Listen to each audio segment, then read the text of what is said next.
যে বেশি সওয়াব আপনার আমলনামায় লেখা হয়ে যাবে। আপনি সারা রাত থেকে নফল ইবাদত করে যে সওয়াব, তার চেয়ে বেশি সওয়াব ঘন্টাখানে কোরআন শোনার বৈঠকে বসে থাকে। এখানে একজন কোরআন থেকে তেলাওয়াত করবে, হাদিস পড়বে, ব্যাখ্যা বিশ্লেষণ করে করে আপনাদেরকে বুঝাবে, আর আপনারা শুনবেন, আর সারা রাত থেকে আপনাদের বেশি সওয়াব আপনার আমলনামায় লেখা হয়ে যাবে। আমার ভাইরা বন্ধুরা আমার, চতুর্দিক থেকে শয়তান বাধা দেয়। এই শয়তানের চক্রান্ত থেকে বাঁচার জন্য রহমত যে অবশ্যই আমাদের প্রয়োজন, তার বড় একটা প্রমাণ হলো আপনি দেখেন কোরআনে কারীমের মধ্যে আল্লাহ পাক ঘোষণা করেছেন, ইন্নাস সালাতা তানহা আনিল ফাহশাই ওয়াল মুনকার, নিশ্চয়ই নামাজ নামাজিকে অশ্লীল কাজ থেকে, খারাপ কাজ থেকে বাঁচায় রাখে। আপনাদের কাছে প্রশ্ন, বলুন তো দেখি, আজও পর্যন্ত আমরা যারা আছি আমাদের সবাই তো নামাজ পড়ে, কথা ঠিক কিনা? হয়তো কেউ 5 বার যায়, আর কেউ হয়তো দিনে 1-2 বার যায়, নাহলে সপ্তাহে যায়। সপ্তাহে না গেলে তো অন্তত বছরে তো যায়, রমজান আসলে যায়, ঈদের সামনে যায়, নামাজ পড়ে। আমাদের সবাই নামাজ পড়ে, বেনামাজি কোনো ঠিক হবে না, কম করে আর বেশ করে। এই যে আপনি আর আমি মসজিদে যাই, মসজিদে যাওয়ার পরে যেই নামাজটা পড়ে আসলাম, একদিন সেই নামাজ আমাকে বলেছে, ওরে ভাই আমি তো ফজরের নামাজ পড়তেছি, তুমি না ফজরের নামাজ পড়লা, আমি ফজরের নামাজ পড়তেছি, তুমি এই খারাপ কাজটা করো না। বলছিনি কথা? জোহরের নামাজে বলছে যে আমি জোহর পড়তেছি, ও সহিবুদ্ধি করে বুদ্ধি, তুমি এই অন্যায় কাজটা করো না, বলছে? তিনি কেমনে নামাজ আমাদেরকে বিরত রাখে? আল্লাহ বলছে। এখন কিভাবে বিরত রাখে আপনি একটু লক্ষ্য করে দেখেন, তাহলে এখানে অবশ্যই একটা হিকমত নিহিত আছে। নামাজ নামাজিকে কেমনে অন্যায় কাজ থেকে বাঁচাবে, আমি হিকমতটা তথ্য নিয়ে দেখেছি। এর মূল হিকমত হলো নামাজ পড়লে রহমত পাওয়া যায়, আর রহমতের উসিলায় শয়তান থেকে বাঁচা যায়। যারা নামাজ পড়তে মসজিদে যায়, আল্লাহর ঘরের সামনে গিয়ে একটা দোয়া পড়ে, বিসমিল্লাহি ওয়াস সালাতু ওয়াস সালামু আলা রাসূলিল্লাহ, আল্লাহুম্মা ইফতাহ লি আবওয়াবা রাহমাতিকা। যারা আল্লাহর ঘরের সামনে যায়, প্রথমে নবীর প্রতি দুরূদ এবং সালাম পাঠ করে, বিসমিল্লাহ পড়ে দুরূদ এবং নবীর প্রতি সালাম পাঠ করার পরে দোয়া পড়ে, আল্লাহুম্মা ইফতাহ লি আবওয়াবা রাহমাতিকা। এর সাথে বলতে হবে, হে আল্লাহ, আপনি আমার জন্য আপনার রহমতের সব দরজাগুলো খুলে দেন। একটা দুটো না, বাগুন শব্দ হচ্ছে একটা দরজা, আর বাগুনের জমা হচ্ছে আল্লাহ, দরজা সমূহ। আল্লাহ যত রহমতের দরজা আছে আপনি আমার জন্য সেগুলো খুলে দেন। এই দোয়াটা করে আপনি ডান পা দিয়ে প্রবেশ করলেন। প্রবেশ করার পরে হাদিসে সহিহ হাদিসে এসেছে, আল্লাহ রাসূল বলেন, আল্লাহ ফেরেশতারা আপনার জন্য আমার জন্য 2টা দোয়া করে। 1 নাম্বার দোয়া, আল্লাহুম্মা গফিরহু। 2 নাম্বার দোয়া, রহম আলাইহি, আল্লাহ জানা দুটোকে পুরোকে সবাই ছাড়িয়া আপনার কুদরতি চরণে লুটিয়ে পড়ার জন্য আপনার ঘরে চলে এসেছে। আল্লাহ আপনার বান্দারে আল্লাহ মাফ করে দেন, রহম আলাইহি, তার প্রতি আপনার রহমত নাযিল করেন। তাহলে ফেরেশতারা গুনাহ মাফের দোয়া করে আর রহমতের দোয়া করে। আর হাদিস শরীফ সাক্ষী, নামাজে যখন আপনি আমি দাঁড়িয়ে যাই, সর্বপ্রথম আল্লাহর পক্ষ থেকে রহমত ইমাম সাহেবের উপরে পড়ে, অতঃপর ইমাম সাহেব বরাবর যিনি পিছনে আছেন ওনার উপরে, এরপর একবার ডানে একবার বামে করে সব মুসল্লিরা রহমতের ভাগীদার হয়ে যায়। আর রহমত যখন আপনি পেয়ে যান, শয়তানের খপ্পর থেকে বাঁচা আপনার জন্য সহজ হয়ে যায়। এগুলো দেখেন, যত অন্যায় কাজ হইতেছে এগুলোর মধ্য থেকে দেখা গেছে যারা নামাজ পড়ে না তাদের দ্বারাই কিন্তু অনেকাংশ অন্যায়গুলো বেশি হয়। আপনি দেখেন অন্যায় কর্মগুলো যারা নিয়মিত নামাজ পড়ে তাদের দ্বারা বেশি অন্যায় হয়, না যারা নামাজ পড়ে না তাদের দ্বারা একটু যুক্তি করে দেখেন। যেখানে আল্লাহ বলেছেন নামাজ নামাজিকে অশ্লীল কাজ খারাপ কাজ থেকে বাঁচায় রাখে। কিভাবে রাখবে? নামাজ পড়লে রহমত পাওয়া যায়, আর এই রহমত পাইলে শয়তানের খপ্পর থেকে বাঁচা যায়। সম্মানিত শুধু তাই না, রহমতের আর অনেক রাস্তা আছে। আপনি যদি নবীর প্রতি দুরূদ পড়েন, সালাম দেন, আপনার উপর আল্লাহ রাব্বুল আলামিন রহমত নাযিল করবেন। যেমন হাদিস শরীফের মধ্যে এসেছে, আল্লাহ রাসূল বলেছেন, মান সাল্লাল্লাহু আলাইহি সাল্লাতু ওয়াহিদা সাল্লাল্লাহু আলাইহি আশরা। রাসূল বলেছেন, কেউ যদি আমি নবীর প্রতি একবার দরুদ শরীফ পাঠ করে, আল্লাহ পাক তার উপরে 10টি রহমত নাযিল করেন। আরো তো সওয়াব আছে, রহমতের কথাটা বলছি। তাহলে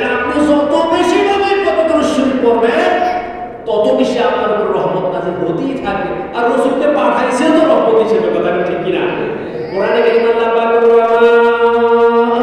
আরসালনাকা ইল্লা রাহমাতাল লিল আলামিন, নবী হে আমার, আমি আপনাকে গোটা আলমের জন্য রহমত করে প্রেরণ করেছি। এজন্য রাসূলকে যত স্মরণ করবেন তত আল্লাহর পক্ষ থেকে রহমত আসবে। আর কোরআনে কারীমের তেলাওয়াত আপনি যত বেশি শুনবেন আপনার উপর আল্লাহর পক্ষ থেকে রহমত নাযিল হবে। আপনার ঈমানের পাওয়ার আল্লাহ রাব্বুল আলামিন বাড়ায় দেবেন। আপনি ঘরে বসে থাকতে পারবেন না, দোকানে বসে থাকবেন না, এখানে সেখানে আড্ডা দিতে পারবেন না। আপনাকে যেখানে ডাকছে সে জায়গায় আপনি দৌড়ে আসবেন, কথা ঠিক কি না?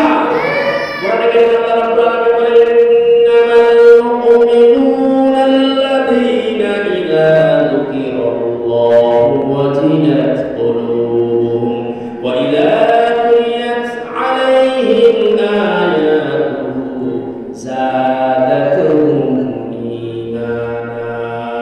আল্লাহ পাক বলেন, ইন্নামাল মুমিনুনা আল্লাযীনা ইযা যুকিরাল্লাহ, ঈমানদারদের সামনে যখন আল্লাহর কথা স্মরণ করানো হয়, আল্লাহর কথা, আল্লাহর জিকির করা হয়, আল্লাহর কথা উল্লেখ করা হয়, ওয়াজিলাত কুলুবুহুম, তাদের দিলটা ভীতসন্ত্রস্ত হয়ে যায়, তাদের অন্তরটা নরম হয়ে যায়, ভীতসন্ত্রস্ত হয়ে যায়।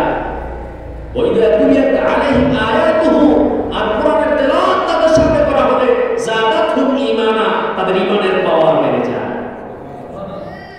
আপনি যত কোরআন তেলাওয়াত শুনবেন, যত রাসূলের সুন্নাহ শুনবেন, দেখবেন আপনার ঈমানি জজবা বাড়বে। কিন্তু আমরা যারা মাহফিলে আসি, আমরা অনেকেই এই কোরআনের আয়াত হাদিস শোনার জন্য আসি না। কেউ আসি কোন বক্তা আমাদের হাসাইতে পারবে, কেউ আসে কোন বক্তা আসলে মানে ভাইরাল বেশি, যে কোনো ভাবে হোক, ভালোভাবে ভাইরাল হোক বা খারাপভাবে ভাইরাল হোক, এগুলোর পিছনে আমরা ছুটি, যার কারণে প্রকৃত হেদায়েত নিয়ে আমরা বাড়িতে যেতে পারি না। আসলে আপনার আমার উচিত কোরআনের মহব্বতে আসা। কিসের মহব্বতে? কোরআনের যে কোনো বক্তা এখানে বসো, কোরআন সুন্নাহর কথাই তো আপনাকে আমাকে শোনাবে। কি বলে? যে কোনো বক্তা বসো, নাকি না সে মন্দরা মতো কথা বলে আমার চলে যাওয়ার সুযোগ আছে? বলেন না, মন্দরা মতো কথা বলবে। যে কোনো বক্তা আসো, ভালো কথাই আপনাকে শোনাবে। আপনি শুনে দেখেন না, এই ভালো কথার মধ্যে যে কথাগুলো আপনার দিলের মধ্যে লাগে, এগুলো আপনি জমা করে নেন, আপনার পরবর্তী জীবনে কাজে লাগবে। অনেকে আছে ওয়াজগুলো, কথাগুলো শুনতে বেশি ভালো লাগে না, মন ছাড়া একবার শুনলেই তো মানা লাগবে। আরে আপনি শোনেন না, এখন যদি আপনি শুনে এই এলেমগুলো যদি জমা করে রাখেন, একটা সময় আপনার মনটা নরম হইবে, ইসলামের প্রতি আপনি দুর্বল হইবেন, আমল করতে মন চাইবে। তখন আপনি এমন সময় হয়তো বা আপনার মনটা নরম হইবে, তখন বেশি শিক্ষা করার আপনার সুযোগ থাকবে না। আর এখন যদি শিখে রাখেন, সময় মতো আমল করা যাবে। কথা বলতে কি না? কিছু জমায় রাখলে সময় মতো কি কাজে লাগে। আর যদি জমানো না যায়, আপনার আমি মনে করি যে অসময় থেকে বড় ইবাদত নেই। আমরা কেউ এরকম মনে করতে পারি, এটা চরম ধোঁকা ছাড়া কিছু নয়, এটা শয়তানের বিরাট বড় একটা ধোঁকা। আপনি জানেন না সমাজে কত বড় ইবাদত।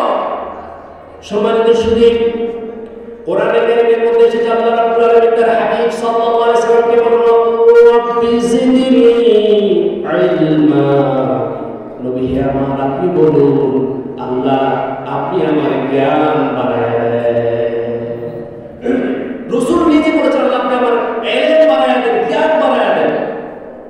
এই আয়াতের ব্যাখ্যা মুফাসসিরগণ বলেছেন, পৃথিবীতে জ্ঞানের চেয়ে যদি দামি কোনো কিছু থাকতো, আল্লাহ তার হাবিব সাল্লাল্লাহু আলাইহি ওয়াসাল্লামকে সেটাই চাইতে বলতেন।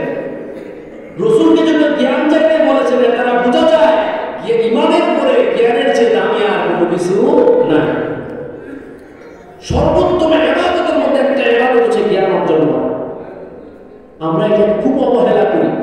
আপনি খুঁজে দেখবেন আমাদের অনেকের ঘরে কোনো বই টই নেই পড়ানো। আপনি খুঁজে দেখেন, সাধারণ জ্ঞানের বই হোক, ধর্মীয় কোনো বিষয় কিন্তু কোনো বই হোক, আমাদের অনেকের কোনো বই নাই। আর কোরআন শরীফ তো আছে অনেকের ঘরে, কিন্তু পড়ে প্রয়োজন কি করবে? আছে তো অনেকের ঘরে।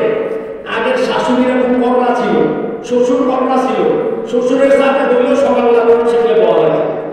আর এখন শ্বশুর শাশুড়ি বড় দুর্বল, বউয়ের এখন সেটা এরপর কোথা থেকে নাম থেকে কে ওটাকে উঠে বলে কেউ নেমে রাখ দিয়া। এখন আগের মতো শ্বশুর আর নাই, শ্বশুর চিন্তা করছে বুড়ো হয়ে গেছি, ছেলে বাচ্চা দিতে আমার উপায় নাই, আমার উপায় নাই, ফুতুর গ্রাফা করে আমাদের কোনো উপায় নাই, দুর্বল হয়ে আছে। যে সমস্ত মা বোনেরা একটু করে তাদের পরবর্তী ফলটা ভালো হয় না, ভালো যায় না। আল্লাহ যেন হেদায়েত নসিব করে বলি আমি। শুনেন, কথা আছে এই দিন না আরো দিন আছে, কথাটা ঠিক কিনা? আজকে যিনি আপনি নতুন পুত্রবধূ হয়ে আসছে, দুদিন পরে আপনি কিন্তু শাশুড়ি হবেন। কি বলছে ये लाती পিছন से आ रहा है, পিছন থেকে আসছে লাতি। আপনি যেমন করবেন ফটো কিন্তু তার চেয়ে কম আশা করা যাবে না, আরো বেশি আশা করা লাগবে। সম্মানিত শুধু আপনাদের খেদমতে যে কথা আরজ করতে চাই, রাসূলুল্লাহ সাল্লাল্লাহু আলাইহি সাল্লামের উম্মত আমরা দাবি করি।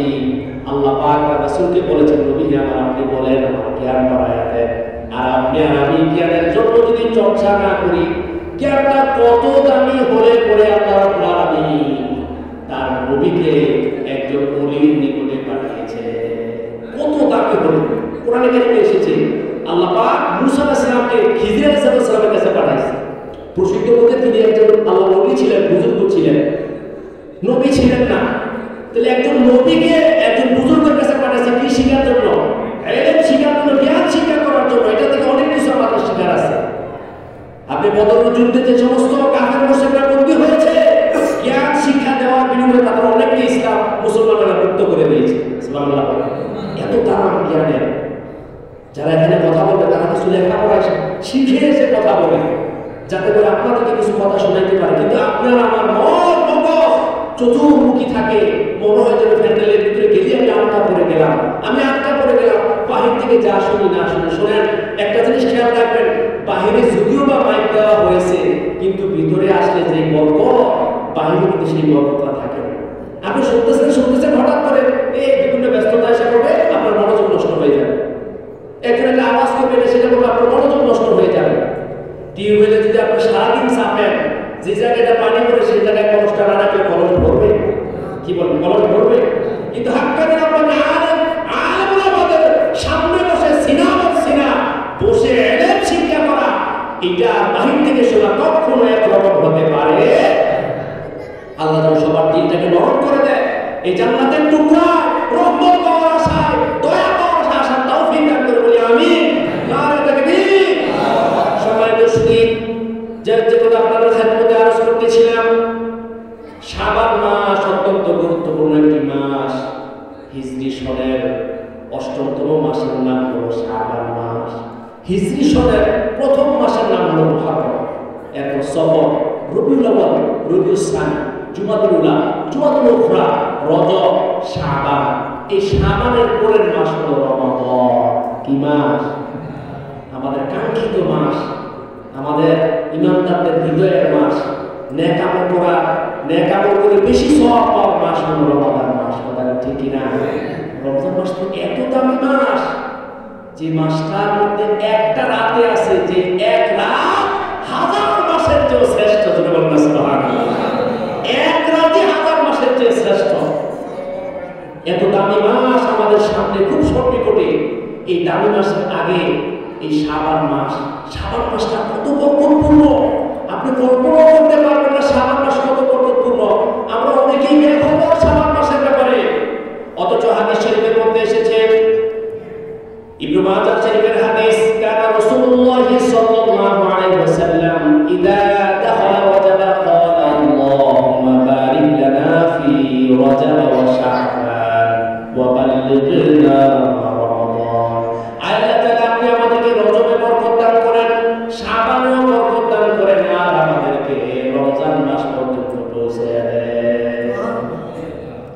অন্য হাদিস দিয়ে বরকতের বিষয়টা আমি আপনাদেরকে বুঝাই। রাসূল দোয়া করেছেন, আল্লাহুম্মা বারিক লানা ফি শামিনা ওয়া ইয়ামানিনা। আল্লাহ, শামে যারা আছে তাদের জন্য আপনি বরকত নাযিল করেন, ইয়ামানে যারা আছে আল্লাহ তাদের জন্য আপনি বরকত নাযিল করেন। তো একজন বলেছে, রাসূল আপনি নজদের জন্য একটু বরকতের দোয়া করেন না। তো রাসূল নজদের জন্য করে নাই, কি বলছেন? নজ এলাকা থেকে শয়তানের শিং গজাবে, যেরকম নাউজুবিল্লাহ। সম্মানিত সুধী, তো রাসূলুল্লাহ সাল্লাল্লাহু আলাইহি ওয়াসাল্লাম শাবান মাসের জন্য বরকতের দোয়া করেছেন। এই বরকতের দোয়ার দ্বারাই প্রমাণ হয় শাবান মাসটা ইমানদারদের নিকটে গুরুত্বপূর্ণ একটি মাস। কথা ঠিক কিনা? শুধু তাই না, উসামা ইবনে যায়েদ রাদিয়াল্লাহু তাআলা বলেন, ইয়া রাসূলুল্লাহ, ইয়া হাবিবাল্লাহ,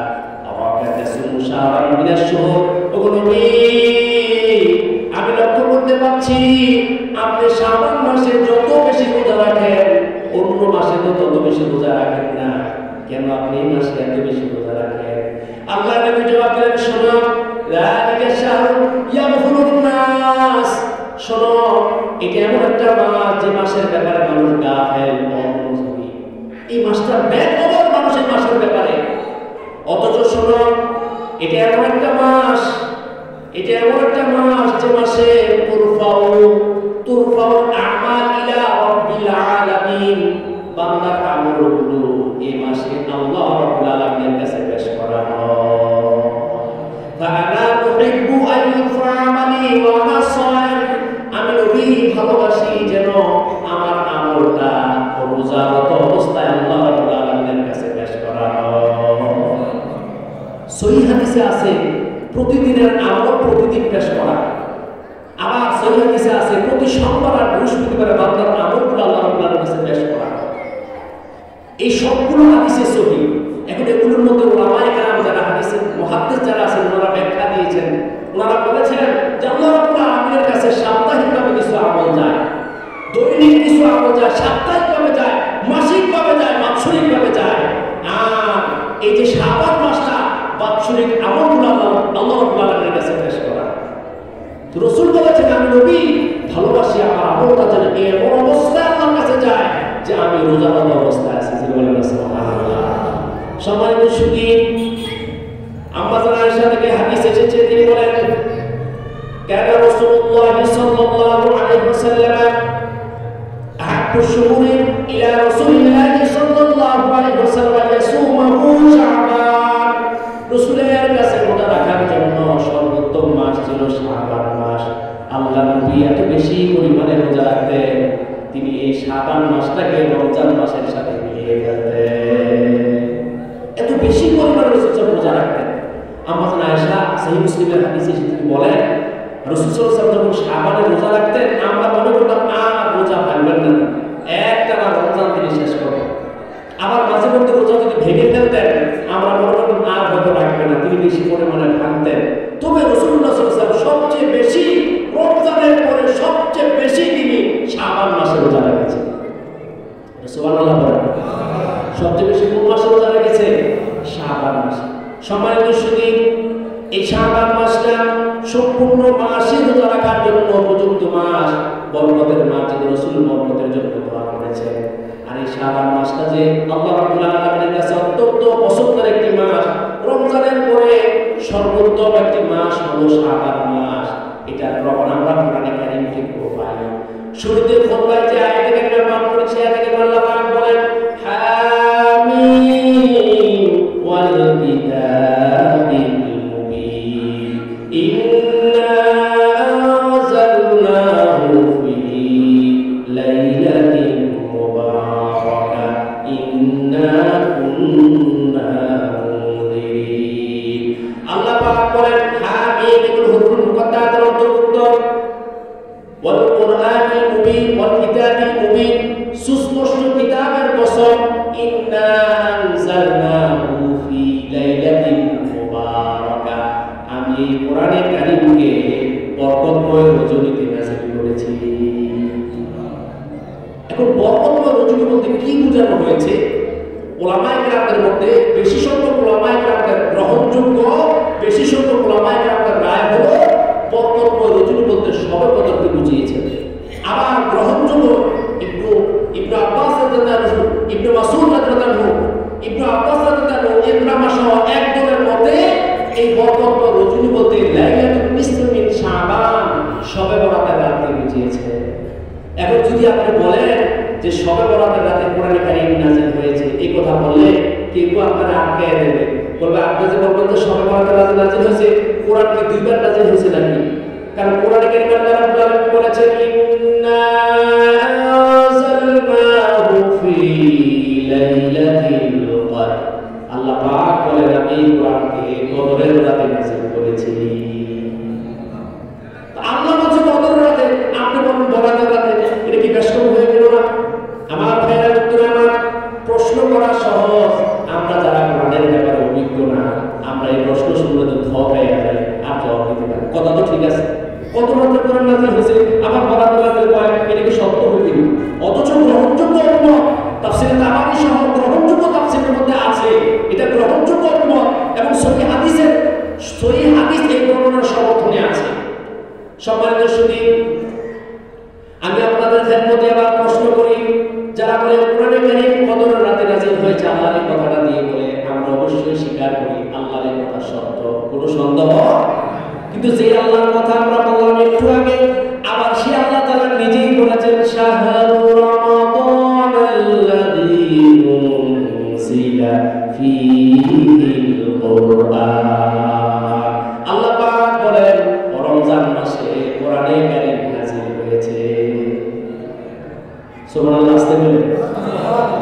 এক আয়াত আল্লাহ কি বলেন কদরের রাত, আরেক আয়াতে বলেন রমজান মাসে কোরআনে কারীম নাযিল হয়েছে। আবার এই কথা দিবানবের সুস্পষ্ট, সব আলেম একমত, কোরআনে কারীম আল্লাহর হাবিব সাল্লাল্লাহু আলাইহি ওয়াসাল্লামের উপরে সুদীর্ঘ 23 বছরে ধীরে ধীরে প্রয়োজনের প্রেক্ষিতে নাযিল হয়েছে। কথা ঠিক কিনা? এটা সব জায়গায় লেখা আছে। আপনি হাদিস কোরআনের তাফসীর, হাদিস গ্রন্থগুলো যেখানে জায়গায় ইতিহাসে কিতাব সব জায়গায় লেখা আছে সুদীর্ঘ 23 বছরে এই কোরআনে কারীম হাবিব সাল্লাল্লাহু আলাইহি ওয়াসাল্লাম আল্লাহ পাক নাযিল করেছেন। তো এই কোরআনে কারীমের দুই আয়াতে দুই রকম পাইলাম, আবার হাদিসের মধ্যে এক রকম পাইলাম। কোনটা আমরা বিশ্বাস করার পর আমরা সবগুলোই বিশ্বাস করি, এগুলো ব্যাখ্যা আছে। কি ব্যাখ্যা? ব্যাখ্যা হলো আল্লাহ তাআলা যে বলেছেন কোরআনে কারীমকে কদর রাতে নাযিল করেছেন, এই কদর রাতে নাযিল করার অর্থ এই না দুনিয়াতে একবারে নাযিল করেছেন। এই কদর রাতে নাযিল করা আমরা আত-তিবিয়ান ফি উলুমিল কোরআন সার্চিং আমাদের সাথে থাকা অবস্থায় কিতাবটা আলহামদুলিল্লাহ পড়েছি। আলহামদুলিল্লাহ না, সেখানে লেখা আছে যে দাফআতাল ওয়াহিদা, একসাথে কোরআন দুনিয়ার আসমানে একটা ঘর আছে যেটার নাম হচ্ছে বাইতুল ইজ্জা। এই বাইতুল ইজ্জাতে একসাথে দাফআতাল ওয়াহিদা, এই বাইতুল ইজ্জাতে আল্লাহ পাক নাযিল করেছে। আর সেটা হচ্ছে কদরের রাত। সেটা কোন রাতে? আর সেখান থেকে প্রয়োজনের প্রেক্ষিতে ধীরে ধীরে প্রয়োজন যখন যে আয়াত নাযিল করার প্রয়োজন হয়েছে সেখান থেকে ধীরে ধীরে সুদীর্ঘ 23 বছরে কোরআন কারীম নাযিল হয়েছে। আর রমজান মাসে কোরআন নাযিল হওয়ার অর্থ হলো কদরটাকে রমজানের ভিতরে না বাইরে।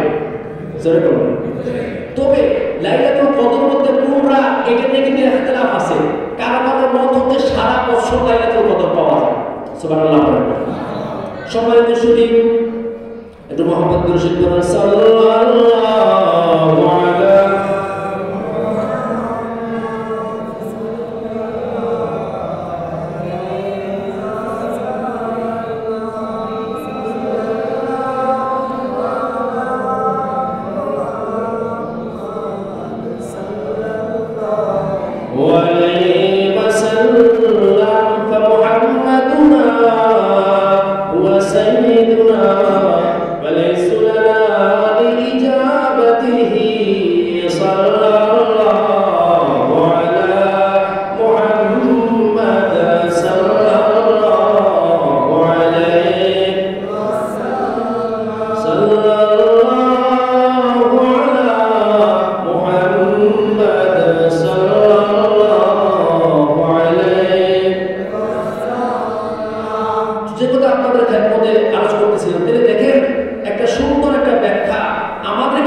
সুতরাং মুহাক্কিক আলেমদের ব্যাখ্যা, একটা ব্যাখ্যা হলো লাইলাতুল নিসফি মিন শাবান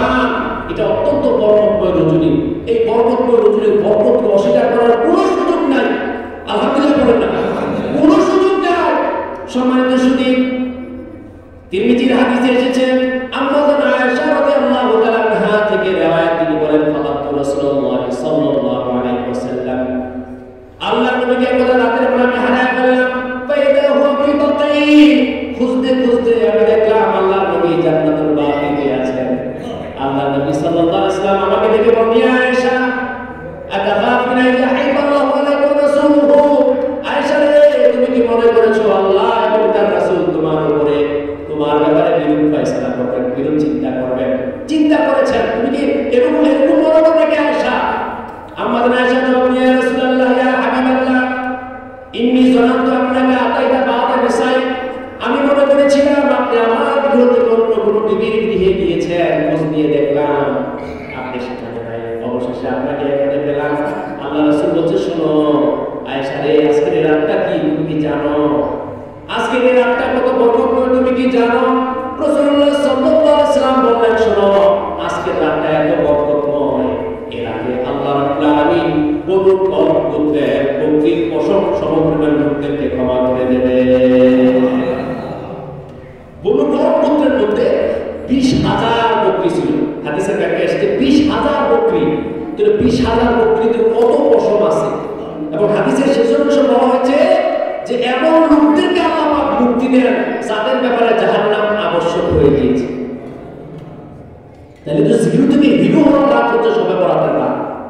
জিরো থেকে হিরো হওয়া, শুধু তাই না, আবু মুসা আশআরী থেকে সাইয়্যিদ ইবনে খুযাইমা সহ বিশুদ্ধ সনদে হাদিস এসেছে রাসূলুল্লাহ সাল্লাল্লাহু আলাইহি ওয়াসাল্লাম, ইন্নাল্লাহা লা ইয়াত্তালি'ু লাইলাতান নিসফি মিন শাবান ফায়াগফিরু লিজামি'i খালকিহি ইল্লা লিল-মুশরিকিন ওয়াল মুশাহিদিন। আল্লাহ রাব্বুল আলামিন শাবানের নিসফে শাবানের রাতে, শবে বরাতের রাতে বান্দার দিকে, সৃষ্টিগুলোর দিকে একটা দয়ার নজর দেন। সুবহানাল্লাহ বলেন, এটা দয়ার নজর দেন।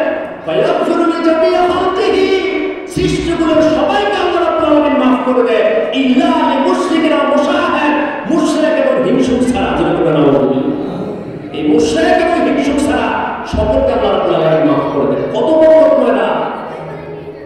হযরত আলী রাদিয়াল্লাহু থেকে হাদিস এসেছে, আলী থেকে হাদিস এসেছে, তিনি বলেন রাসূলুল্লাহ সাল্লাল্লাহু আলাইহি ওয়াসাল্লাম বলেন, ইযা কানাত লাইলাতুন নিসফি মিন শাবান ফাকুমু লাইলাহা ওয়া সুমু নাহারাহা। আল্লাহর নবী বলেছেন, শবে বরাতের রাত যখন আসে, কুমু লাইলাহা, রাত জেগে তোমরা ইবাদত করো। কুমু মানে কিয়াম করো, দাঁড়ায় থাকো। লাইলাহা মানে শবে বরাতের রাতে দাঁড়ায় থাকো। এই দাঁড়ায় থাকার অর্থটা কি? এই হাদিসের ব্যাখ্যায় এসেছে আইয়ু লাইলাহা বিল ইবাদা, এই রাতটাকে ইবাদতের মাধ্যমে জিন্দা রাখা। মানে তুমি ঘুমাই না, ঘুমটাকে নিষ্ফল নরক করা হয়েছে। এজন্য আমরা ঘুম থেকে ওঠার পর আমরা কি বলি? আলহামদুলিল্লাহিল্লাযী আহইয়ানা, প্রশংসা সে মহান রবের যিনি আমাদেরকে বাঁচাইছেন, জীবিত করেছেন, বাদামা আমাদের মরে যাওয়ার পরে। কথাটা ঠিক না? তো বলছে আইয়ু লাইলাহা বিল ইবাদা, শবে বরাতের রাতটাকে তুমি ইবাদতের মাধ্যমে কাটায় দাও। আর যারা বলেন সুবহানাল্লাহ। ফুতুয়ে শামিতে এসেছে শবে বরাতের রাতে রাত জেগে ইবাদত করা মুস্তাহাব। শুধু তাই না, বাহাদুর রায়কের মধ্যে সে শবে বরাতের রাতে রাত জেগে ইবাদত করা মুস্তাহাব। তিরমিজির ব্যাখ্যা করতে মধ্যে সে শবে বরাতের রাতে রাত জেগে ইবাদত করা মুস্তাহাব। সম্মানিত সুধী, শবে বরাতের রাতটা সারা রাত জেগে শুধু আমরা না, বরং যারা সালাফ আছেন তারাও এই রাতটার বুজুর্গের স্বীকার করতেন, এই রাতটাতে তারা ইবাদতের মাধ্যমে কাটাতেন। যেরকম সুবহানাল্লাহ। সম্মানিত সুধী, শবে বরাতের রাত হচ্ছে জিরো থেকে হিরো হওয়ার মাস, হিরো হওয়ার রাত। শবে বরাতের রাতে আল্লাহ রাব্বুল আলামিন বান্দা বান্দির গুনাহ খাতা মাফ করে দেন। শুধু তাই না, এই শবে বরাত এমন একটা রাত যে রাতে আল্লাহ রাব্বুল আলামিন বান্দা বান্দির দোয়াকে কবুল করে নেন। হাদিসে এসেছে খামসু লায়ালিন লা তারদু ফিহিন্না দুআ, 5টা রাত আছে যে রাতে আল্লাহ বান্দার দোয়াকে ফিরিয়ে দেন না, বান্দার দোয়াকে কবুল করে নেন। তার মধ্যে ঈদুল ফিতরের রাত, ঈদুল আযহার রাত, শবে বরাতের রাত, ঈদুল ফিতরের রাত, ঈদুল আযহার রাত, শবে বরাতের রাত। এরপরে রাসূলুল্লাহ সাল্লাল্লাহু আলাইহি ওয়াসাল্লাম বলেছেন আরাফার রাত। সুবহানাল্লাহ বলেন, আরাফার রাতের ফজর পর্যন্ত আল্লাহ সুবহানাহু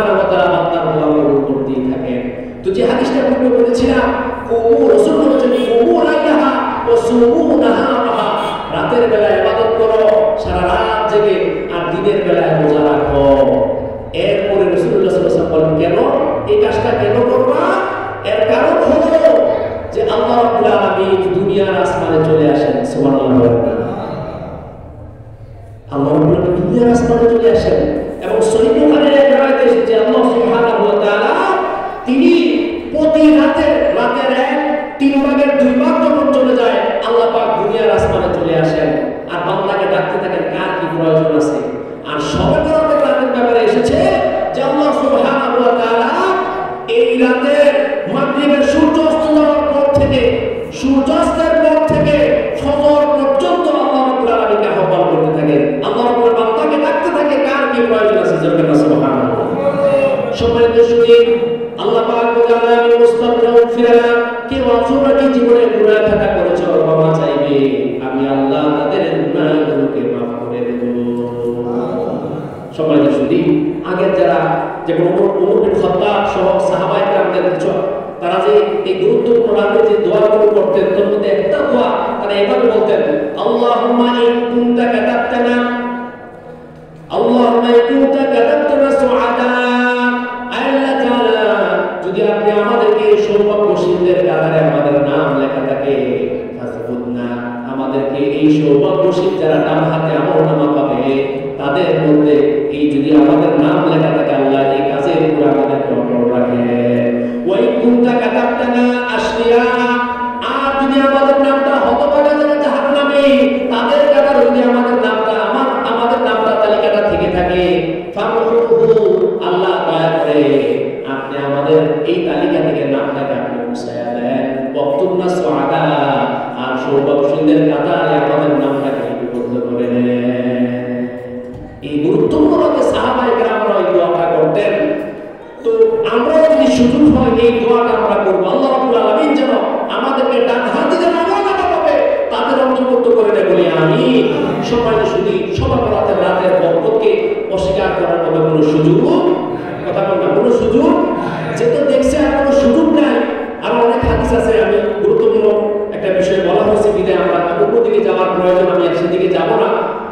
তো সবার সুধী যে কথাটা না বললেও নয়, যখন দেখছে যে সব বরাত দিয়ে এটাকে অস্বীকার করার আর কোনো সুযোগ পাচ্ছে না তখন কি বলে যে সবে বরাত ঠিক আছে, তবে মসজিদে গিয়া ইবাদত করলে এটা বেদাত হবে, ঘরে বসে বসে করতে হবে। কি বলছে? মসজিদে গিয়ে ইবাদত করতে গেলে কি হবে? বেদাত হবে, ঘরে বসে বসে করতে হবে। সম্মানিত সুধী, আপনাদের ক্ষেত্রে আমার আরজ যেই কাজটা ঘরে বসে যায় এই কাজটাকে মসজিদে গেলে না যায় কথা বলি। আমি এই যে মহামারী লাগার পরে সাহাবায়ে কেরামদের আমল কি ছিল এটার উপর আমার একটা আলোচনা বোঝানো আছে। আমি এই আলোচনাটা আলহামদুলিল্লাহ একটা বিশুদ্ধ সনদ সহ একটা আলোচনায় বোঝানো আছে এই বিষয়টার উপর। মহামারী আসলে কি সাহাবায়ে কেরাম কি আমল করতেন, আমাদের কি করা উচিত। তো ওখানে ওই আলোচনা পড়তে গিয়ে আমি পেয়েছি যে সাহাবায়ে কেরামদের মধ্যে যখন মহামারী দেখা দিত তারা কি করতেন যে কাসিরাল মাআজিফ, যদি কারোর কাছে বাদ্যযন্ত্র থাকতো, হ্যাঁ গানের যে যন্ত্রপাতিগুলো আছে এগুলো তারা ভেঙে ফেলতেন। কোনো অন্যায় কোনো কিছু থাকলে যেগুলো দিয়ে গুনাহ হয় এগুলোকে তারা কি করতেন? নষ্ট করে ফেলতেন। আর ওয়ালাজিম আল ইস্তিগফার, বেশি বেশি করে তারা ইস্তিগফারকে আবশ্যক করে নিতেন। আর ওয়ালাজিম আল মাসাজিদ, মসজিদকে তারা আবশ্যক করে নিতেন। তারা 10-17 করে মসজিদে চলে যেতেন আর মসজিদে তারা আল্লাহ সুবহানাহু ওয়া তাআলার ইবাদত বন্দেগীর মধ্যে কাটাতেন। এগুলি উসিলা করে আল্লাহ রাব্বুল আলামিন তাদের উপর থেকে বিপদটাকে সরায় দিতেন। আর যখন সুবহানাল্লাহ, তো এখন আমাদের উপর বিপদ আছে না নাই? কথা কোন আছে না নাই? আল্লাহ আমাদের বক্তব্য শুনলে আস্তাগফিরুল্লাহ আযীম, কোন বক্তা তো এমন কথা বলছে ও সবে বরাতের রাতে মসজিদে যাওয়ার চেয়ে ব্যবসাখানায় গেলে নাকি আরো ভালো। আর যখন নাউযুবিল্লাহ, আল্লাহ যেন হেদায়েত দান করে বলি আমি। জবান দিয়ে কেমনে এত নাপাক কথা বলতে আসলো, কেমনে আপনি বলতে পারেন হ্যাঁ মসজিদে গেলে যদি দেখেন যে ঠিকভাবে ইবাদত হয় না, হ্যাঁ আপনি ঘরে ইবাদত বন্দেগী করেন। কিন্তু আমাদের ঘরদুয়ার যাদের আছে আপনি দেখেন বাচ্চা কাচ্চা ইত্যাদি কারণে অথবা ঘরে গেলে নামাজ পড়ার মসজিদে যে জজবাটা থাকে বাড়িতে গেলে থাকেনি। কথা বলেন মসজিদের জন্য হইলেও কিছু পড়ানো হয়, নামাজ পড়া হয়, কিছু ওয়াজ শোনা হয়, ওয়াজ শুনলে সওয়াব হয় না গুনাহ হয়। কথা বলেন সওয়াব হয় না গুনাহ হয়। এইরকম বিভিন্নভাবে আমাদেরকে ষড়যন্ত্র আমাদের উপর করা হচ্ছে। আমরা তো ইবাদত বন্দেগী কমাই দিই, এরপরে তাকায় দেখেন আমরা রমজান মাস আসলে তারাবি নামাজ পড়ি না, এটা নিয়েও ষড়যন্ত্র চলতেছে। কথা ঠিক কিনা? বলা হয় যে তারাবি নামাজ 8 টাকা, কয় টাকা? যেগুলো কয় টাকা 8 টাকা বলা হয় তারাবির নামাজ দুঃখ লাগে বড় আমি ধরে নিলাম যে যদিও বা 8 টাকাতে ব্যাপারে যে হাদিসগুলো আছে এই হাদিসগুলো বেশিরভাগ তাহাজ্জুদের ক্ষেত্রে ব্যবহার করা হয়েছে এগুলো তারা তারাবির ক্ষেত্রে চালায় দেয় নাউজুবিল্লাহ বলেন তো আমি ধরে নিলাম যে 8 টাকার হাদিস সহিহ আমি ধরে নিলাম যে সহিহ এখন 20 টাকার হাদিস জাল এটা প্রমাণ করার মতো কোনো আলেম থাকলে বললেন যেমন অমুক আলেম আছে 20 টাকার হাদিস জাল এটা সহিহ না বললেন এরকম কোনো আলেম ইনশাআল্লাহ কিয়ামত পর্যন্ত এটা প্রমাণ করা সম্ভব না কেমনে সম্ভব করোনার আগে মসজিদে নববীতে 20 টাকার নামাজ ছিল মসজিদে মক্কার মসজিদে হারামের মধ্যে 20 টাকার নামাজ ছিল এখন তারা 8 টাকা পড়ে 10 টাকা পড়ে 12 টাকা পড়ে যেরকম 12 টাকা পড়ে এর আগে বসে 20 টাকা ওই করোনার কারণে করোনার সময় 10 টাকা চালু করছে তাও তাদের মিশন বাস্তবায়ন হয় নাই একজন বক্তাকে বলা হয়েছে যে হুজুর এই মক্কা মদিনায় 20 টাকা পড়ে এই আপনারা এই 8 টাকাতে কত সবাই বাধ্যতামূলক চাপায় দেন এগুলা কেন করেন কয় যে এরা তো তুরস্কর বয় বলে এরা 20 টাকা দেয় নাউজুবিল্লাহ বলেন সৌদিরা তুরস্কর বয় 20 টাকা পড়ে কথা বলেন তুরস্কর বয় 20 টাকা পড়ে সম্মানিত শুধু আমি আপনাদের খেদমতে আরজ করতে চাই কোনো বিতর্ক নয় তর্ক বিতর্ক করে রমজান মাসটা আমরা পোয়াতে চাই না আল্লাহর হাবিব সাল্লাল্লাহু আলাইহি ওয়াসাল্লাম বলেন সিজদাতুন ইনদাল্লাহ খায়রুম মিনাদ দুনিয়া ওয়া মা ফিহা আল্লাহ পাকের কাছে কোনো মানুষ যদি এই দুনিয়া এবং দুনিয়ার মধ্যে যা কিছু আছে সব কিছুর মালিক হয়ে যায় আর আল্লাহ রাব্বুল আলামিনের কাছে এই সব কিছুর বিনিময়ে সব কিছুর দুনিয়ার যা সব কিছু যদি দান করে দেয় আরেকটা মানুষ যদি একটা সেজদা দেয় আল্লাহ পাকের কাছে ওই সেজদাটার দাম বেশি জোরে বলুন সুবহানাল্লাহ এজন্য রাসূলুল্লাহ সিজদাতুন ইনদাল্লাহ আল্লাহ পাকের কাছে একটা সেজদা হয় মিনাদ দুনিয়া ওয়া ফিহা দুনিয়া এবং দুনিয়ার যা কিছু আছে সব কিছুর চেয়ে উত্তম জোরে বলুন সুবহানাল্লাহ কয়টা সেজদা একটা সেজদা আর কোরআনে আল্লাহ স্পষ্ট বলেছেন ওয়াসজুদ ওয়াক্তারি বান্দা সেজদা দাও আর আমি আল্লাহর নৈকট্য লাভ করে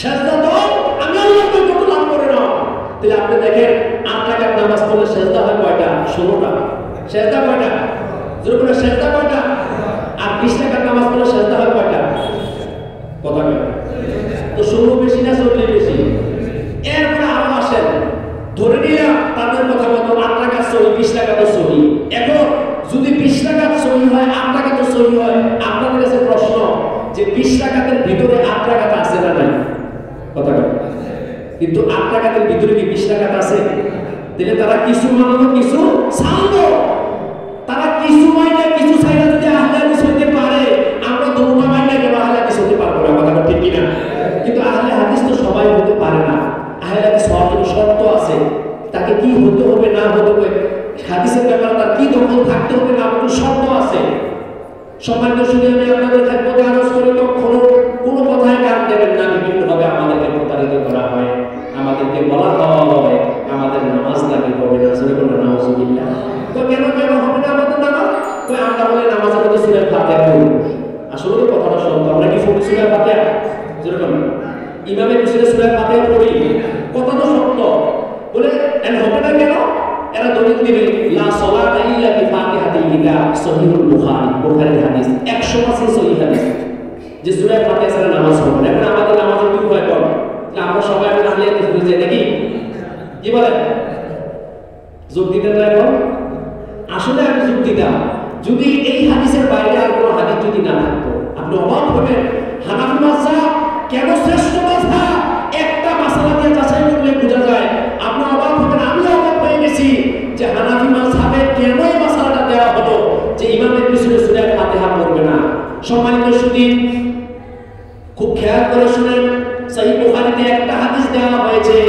যে হাদিসে বলা হয়েছে সূরা ফাতিহা ছাড়া নামাজ হবে না কিন্তু পাশাপাশি আমি সহিহ বুখারী থেকে 3টা হাদিস আপনাদের খেদমতে আরজ করব যে হাদিসে বলা আছে সূরা ফাতিহা ছাড়াও নামাজ হবে সুবহানাল্লাহ আল্লাহর নবীর একজন সাহাবী নাম হচ্ছে আবু বকর তিনি আল্লাহর পর মসজিদে আসলেন আসার পর দেখলেন রাসূল রুকুতে চলে গেছেন তিনি দরজায় ঢুকে আল্লাহু আকবার বলে তিনি রুকুতে চলে গেলেন অতঃপর নামাজ শেষ করলেন নামাজ শেষ করার পরে নামাজের পড়লেন আল্লাহর হাবিব সাল্লাল্লাহু আলাইহি ওয়াসাল্লাম কাছে দিলেন দেওয়ার পরে রাসূলুল্লাহ সাল্লাল্লাহু আলাইহি ওয়াসাল্লাম জাদাকাল্লাহু হারাসান ওয়া লা তাউদ। ওহে আবু বকর, আল্লাহ রাব্বুল আলামিন তোমার মধ্যে নামাজের প্রতি যে আগ্রহ, এই আগ্রহ আল্লাহ আরো বেশি বাড়ায় দেয়। রাসূল বলে নাই তুমি যে বাইরে থেকে তুমি যে নামাজে আল্লাহু আকবার সূরা ফাতিহা পড়তে পারো নাই, আইসে রুকুতে চলে গেছো, সূরা ফাতিহা পড়তে পারো নাই, তোমার নামাজটা হয় নাই। রাসূল এটা বলে নাই। রাসূল বলেন নামাজের প্রতি যে তোমার আগ্রহ আল্লাহ তাআলা আরো বেশি বাড়ায় দেয়।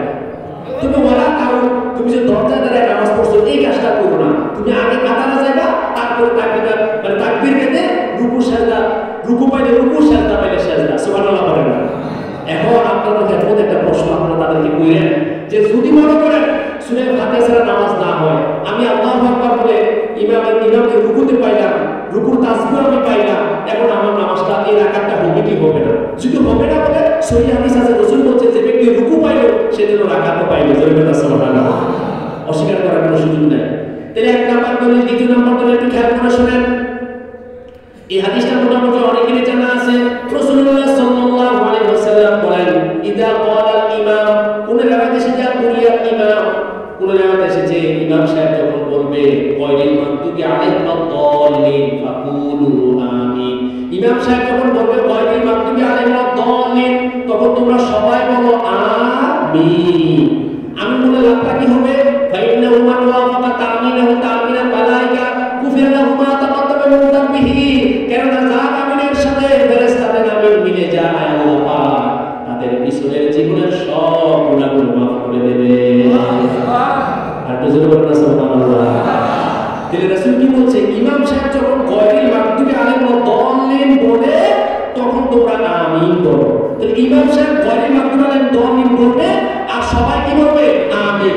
এই হাদিস থেকে বোঝা যায় যদি ইমাম সাহেব এবং মুক্তাদিরা তারা সবাই যদি সূরা ফাতিহা পড়া লাগতো, তাহলে রাসূল এখানে এভাবে বলতেন শোনো তোমরা যখন সবাই মিলে বলবে গায়রিল মাগদুবি আলাইহিম ওয়াদ-দাল্লিন, আবার তোমরা সবাই বলবে আমিন। তাহলে রাসূল যদি এই কথা বলেন না ইমাম সাহেব গায়রিল মাগদুবি আলাইহিম ওয়াদ-দাল্লিন বলবে, তাহলে বোঝা যায় যে জামাতের সাথে নামাজ আদায় করলে ইমাম সাহেবের উপর আবশ্যক হচ্ছে সূরা ফাতিহা, মুক্তাদির উপর আবশ্যক না। আর আরেকটা তৃতীয় নাম্বার দলিল, এই তিনটা হাদিস আছে বুখারীতে আছে। তৃতীয় নাম্বার দলিল হলো আল্লাহর নবী একদা মসজিদে ছিলেন, এক লোক এসে নামাজ পড়লো। রাসূল লক্ষ্য করে দেখলেন নামাজের সালাম যখন ফিরালেন রাসূল বলছেন কুম ফাসাল্লি ফাইন্নাকা লাম তুসাল্লি, হে সাহাবী আবার নামাজ পড়ো, তোমার নামাজ হয় নাই। এইভাবে তিনবার পর্যন্ত ফিরে ফিরে নামাজ পড়েছে। কয়বার? সবাই বলেন কয়বার? তিনবার পর্যন্ত ফিরে ফিরে নামাজ পড়েছেন। তৃতীয়বার পরে চতুর্থবারের বেলায় এসে আল্লাহর নবীর কাছে আদেশ করলেন ইয়া রাসূলুল্লাহ ইয়া হাবিবাল্লাহ মা তুহসিনু গায়রা ফাআল্লিমনি, ও নবী এর চেয়ে ভালো করে আমি নামাজ পড়তে পারি না, আপনি আমারে নামাজ কেমনে ভালো করে পড়তে হয় শিখায়া দেন। দেখছেন সাহাবীরা কত আত্মবান। তিনবার রাসূল নামাজ থেকে তিনবার বলছে নামাজ পড়ো, সে করছে, তিনবার বলছে যে হয় না আবার নামাজ পড়ো। তো চতুর্থবার বেলা বলছে রাসূল এর চেয়ে ভালো করে আমি পারি না, আমার একটু শিখাইয়া দেন তাকে কেমনে নামাজ পড়তে হয়। তখন রাসূল বলছে শোনো তুমি যখন নামাজের জন্য দাঁড়াইবা যে প্রথমে তাকবীরে তাহরিমা বাঁধবা, এরপরে সুম্মা ক্রামা তায়াসসারা মা কামিনাল কোরআন, অতঃপর কোরআনের যেখান থেকে তোমার কাছে সহজ লাগে সেখান থেকে তুমি পড়ো। সুবহানাল্লাহ বলেন না? কোন রাসূল তো বলেন না যে তুমি নিয়মমতো করে সূরা ফাতিহা পড়বা। এই সহিহ বুখারী এই হাদিসে প্রমাণ করে সূরা ফাতিহা ছাড়া নামাজ হবে। আল্লাহু আকবার। আলহামদুলিল্লাহ, যে হাদিসগুলো বলছে আমাদের আপনাদের পাশের মানুষ যে কোনো মুহূর্তে যে কোনো কথা বলে আল্লাহর কথা বলতে পারবো। আমাদের হিম্মতে হিংসার দরকার নাই। আমরা কি বলছি যে অমুকের নামাজ হয় না? কি বল? আমরা কি বলছি যে ওনাদের নামাজ হয় না? বলছি। দরকার কি আমাদের? আমাদের নামাজটা যে ঠিক আছে, আমরা যে ঠিক আছি এইটা প্রমাণ পাইলে যথেষ্ট করা ঠিক কিনা? কারণ গায়ের জন্য তো ইসলাম চলে না, কি জন্য চলে? কোরআন সুন্নাহর জন্য চলে। সম্মানিত যদি আমি আপনাদের খেদমতে আরজ করতে চাই, এখন প্রশ্ন হুজুর বুঝলাম একটা হাদিস তারা দেখাইছে, আপনি তিনটা হাদিস দেখাইলেন সূরা ফাতিহা ছাড়া নামাজ হয়, কিন্তু তারপরেও তো আমাদের বিষয়টা বুঝে আসলো না। সূরা ফাতিহা ছাড়া যে নামাজ হবে এই মর্মে আপনি একটা হাদিস রাসূল থেকে বুঝান কেমনে সম্ভব? ইমামের পিছনে সূরা ফাতিহা ছাড়া কেমনে নামাজ হবে? আমার ভাইরা বন্ধুরা আমার, রাসূলুল্লাহ সাল্লাল্লাহু আলাইহি ওয়াসাল্লাম বলেন লাহু ইমামুন ফা কিরাতুল ইমামি লাহু কিরাতুন, যার ইমাম সাহেব থাকবে ইমাম সাহেবের কিরাতে তার জন্য কিরাত হয়ে যাবে। সুবহানাল্লাহ। দ্বিতীয় নম্বর দলিল হলো রাসূল বলেন ইন্নামা জুইলাল ইমামু লিতাম্মা বিহি, ইমাম নিয়োগ দেওয়া হয়েছে তাকে অনুসরণ করার জন্য। ফাইদা কাব্বারা ফাকাব্বিরু তিনি তাকবীর বললে তোমরাও তাকবীর বলো, ওয়াইদা ক্বারা ফানসিতু, তিনি যখন তেলাওয়াত করে তখন তোমরা চুপ থাকো। সুবহানাল্লাহ বলেন না? সবাই শুনি। তারপরে আসেন যে হাদিসটা দেওয়া হলো লা সালাতা ইল্লা বিফাতিহাতিল কিতাব। আমি কেন বললাম হানাফি মাযহাব শ্রেষ্ঠ মাযহাব, চার মাযহাব সত্য, কিন্তু হানাফি মাযহাব শ্রেষ্ঠ মাযহাব কেন বললাম? দেখেন হানাফি মাযহাবে সব হাদিসের উপরে আমল করার জন্য চেষ্টা করা হয়। আপনি দেখেন যে হাদিসে বলা আছে সূরা ফাতিহা ছাড়া নামাজ হবে না, এই হাদিসের উপরে আমাদের আমল নাই। কি করে আমরা যখন একা একা নামাজ পড়ি, সূরা ফাতিহা পড়ি কি পড়ি না? কথা বলা পড়ি কি পড়ি না? না পড়লে কি আমাদের নামাজ হবে? কথা বলা নামাজ হবে?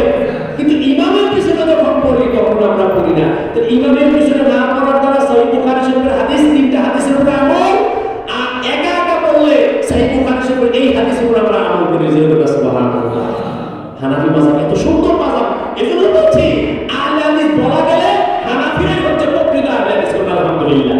সুযোগ হলে একদিন ইনশাআল্লাহ বিস্তারিত আমাদের প্রত্যেকটা নামাজের যে মাসালা নিয়ে কথা বলবো। তো আমি আপনাদের প্রত্যেকটা নামাজ করতে চাই, সবে বরাতের কোনো প্রকারের কোনো চক্রান্তে কাজ দেবেন না।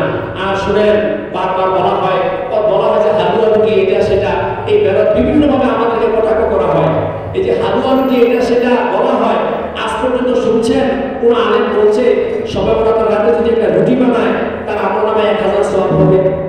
কথা কি বলা হয়েছে? তো এখন এটা বাংলাদেশের সংস্কৃতি। আপনি দেখেন আমাদের দেশের সংস্কৃতি কি, যখন রমজান মাসে আমরা ইফতারে বসি, আমরা কি দিয়ে ইফতার করি? বোট রাখি, কি করে পেঁয়াজু, আলু চপ, মুড়ি এর মরিচুরিতে মিক্স করে আমরা ইফতারের সময় এগুলো খাই। কোরআন হাদিসে কোথাও এগুলো দেখাইতে পারবে যে রাসূল ইফতারের সময় পেঁয়াজু নিছে, বুট নিছে, আলু চপ নিছে, মুড়ি নিছে? দেখাইতে পারবে? কথা বলে দেখাইতে পারবে? এগুলো কথা ফটো দেখাইতে পারবে? খানা দিয়ে এত বাড়াবাড়ি কি আছে? একটা মানুষ যদি খাইতে মন চায়, বাংলাদেশের সংস্কৃতি এটা খাইতে পারে, সে যদি বলে হ্যাঁ এটা রাসূলের সুন্নাত, তাহলে সে অবশ্যই মারাত্মক রাসূলের নামে সে মিথ্যাচার করবে। সুন্নাত বললে অবশ্যই তাকে দেখাতে হবে কোরআনের কোথায় আছে যে রাসূল সাল্লাল্লাহু আলাইহি ওয়াসাল্লাম এই সবে বরাতের রাতে এভাবে রুটি খাইছে। হ্যাঁ, হাদিসের কোন জায়গায় আছে রাসূল সাল্লাল্লাহু আলাইহি ওয়াসাল্লাম এভাবে হালুয়া রুটি খাইছে? দেখাইতে হবে। যদি সে সুন্নাত না বলে সংস্কৃতি হিসেবে খায়, এটাকে আপনি নাজায়েজ বা বেদাত বলার তো প্রশ্নই আসে না। এটা এক এক দেশের এক একটা সংস্কৃতি, বরাবর ঠিক না? সে কি খাবে না খাবে, আপনি দেখেন রাসূল জীবনে ভাত খাইছে তার প্রমাণ আছে না? কথা অথচ আমাদের সবসময় ভাত খাই, বাচ্চারা আমাদের চলেই না। আপনি সারাদিন যত যা কিছু খাইবেন, মনে হয় কিচ্ছুই খান নাই, বাচ্চা না খাইলে, কথা ঠিক না? কিন্তু রাসূল সাল্লাল্লাহু আলাইহি ওয়াসাল্লাম সারাটা জীবনে ভাত খাইছেন, এর প্রমাণ পাওয়া যায় না। আমি আপনাদের সাথে যে কথা করতে চাই, বিভিন্নভাবে চক্রান্ত চলছে আমাদের ঈমান নিয়ে, আমাদের আমল নিয়ে, আমাদের আমল কেমনে ছোট করা যায়, তাদের চক্রান্তে কান দিবেন না। আপনি দেখেন রাসূল দোয়া করতেন, আল্লাহুম্মা বারিক লানা ফি রজব ওয়া শাবান, রজবে শাবানে বরকত দান করেন, রমজান পর্যন্ত পৌঁছে দেন। এই দোয়াটাই প্রমাণ করে রজব শাবান মাস হলো রমজানের প্রস্তুতির জন্য সর্বোত্তম মাস। কথা ঠিক কিনা? বিভিন্নভাবে আমরা প্রস্তুতি গ্রহণ করব। নামাজের দিক থেকে ফরজ নামাজের ব্যাপারে খুব গুরুত্ব দেব, যেহেতু ফরজ নামাজ দিয়ে আল্লাহর বেশি নিকটে যাওয়া যায়। বলেন সুবহানাল্লাহ। ফরজের পাশাপাশি আমরা সুন্নতে মুআক্কাদা নামাজের গুরুত্ব দেব। সুন্নতে মুআক্কাদা নামাজ হলো 12 রাকাত। কত রাকাত? আম্মা জানা আয়েশা থেকে হাদিস এসেছে, قال رسول الله صلى الله عليه وسلم من ثابر على 12 ركعة دخل الجنة। রাসূল বলেন যে ব্যক্তি 12 রাকাত সুন্নতে মুআক্কাদার ব্যাপারে যত্নশীল হবে, তারা আল্লাহ পাকের জান্নাতে প্রবেশ করবে। 12 রাকাত সুন্নতে মুআক্কাদা কি রাসূল নিজেই বলে দিলেন।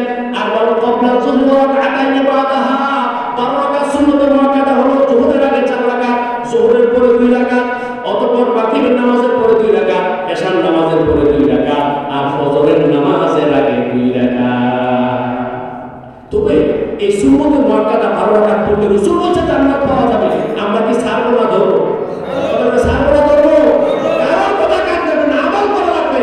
রাসূল বলছে শোনো, রাতের আধারের মতো ফেতনা আসার আগে আমল করো, কারণ যখন ফেতনা চলে আসার আমল করার সুযোগ পাওয়া যাবে না, সময় থাকতে আমল করতে হবে। তারপর আপনি দেখেন সম্মানিত হাজিরিন, এই সুন্নতে মুআক্কাদা 12 রাকাতের মধ্যে সবচেয়ে গুরুত্বপূর্ণ ফজরের সুন্নত। রাসূল বলেন রাকাতুল ফজর খায়রুম মিনাদ দুনিয়া মা ফিহা, ফজরের 2 রাকাত সুন্নত দুনিয়া এবং দুনিয়াতে যা কিছু